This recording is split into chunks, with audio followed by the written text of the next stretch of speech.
Enchanté, moi c'est Sacha Bain, je suis ostéopathe depuis maintenant presque 4 ans.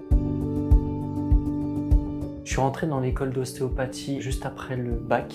Alors il faut savoir que j'ai une fille un peu spéciale, j'ai une jumelle, ça a été une double ovulation, donc double fécondation, où en fait on était dans 2 poches différentes et en fait ma jumelle m'écrasait dans le ventre de ma mère. Donc quand je suis né avec plein de problèmes, j'avais à peu près 3 nœuds à l'œsophage, j'avais tous les fascias qui étaient complètement nécrosés. Tous les plus grands spécialistes de Paris ont dit qu'en fait je ne vivrais pas plus de 15 ans et que je serais petit et chétif. Normalement je devais me faire opérer, une opération en fait presque à cœur ouvert, où j'aurais eu des séquelles à vie. Et ma mère a dit non, et à l'époque elle m'a emmené voir une ostéo à Paris. Elle m'a sauvé la vie, elle m'a réglé tous mes problèmes sans que j'ai besoin d'une opération. Et en fait au fil des ans, je suis allé voir des ostéopathes, j'ai découvert un peu le monde de l'ostéopathie. Et j'en suis tombé amoureux. Et en fait, pouvoir soigner des gens juste avec ses mains, c'est passionnant. On fonce vers l'arrière. Alors l'ostéopathie, c'est des manipulations à visée médicale. Donc en fait, on commence avec l'anamnèse.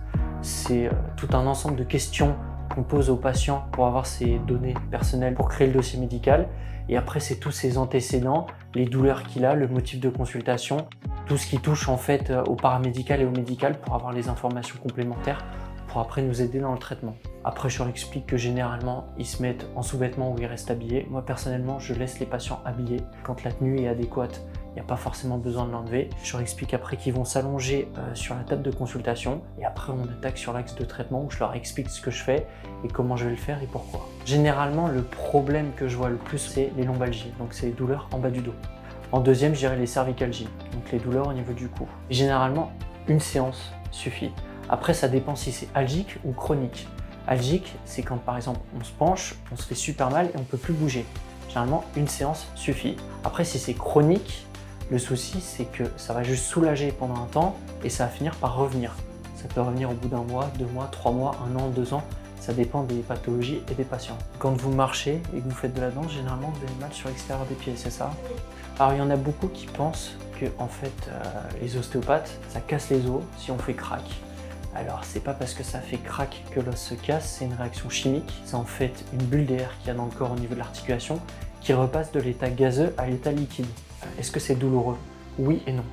Ça peut être douloureux si vraiment on a un gros blocage et qu'on a mal, sauf que ça dure 2 secondes.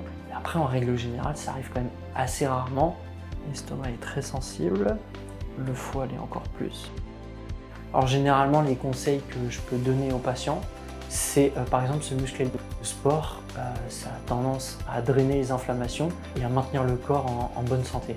Et donc en plus de tout ça, il y a aussi bien s'hydrater et bien manger. Mais ça fait partie des choses, on va dire, assez basiques. Alors moi, on peut me retrouver juste au-dessus d'Aix-en-Provence, au 1934, route de Sisteron. Ou sinon, vous pouvez prendre rendez-vous sur mon Doctolib à Sacha Bain.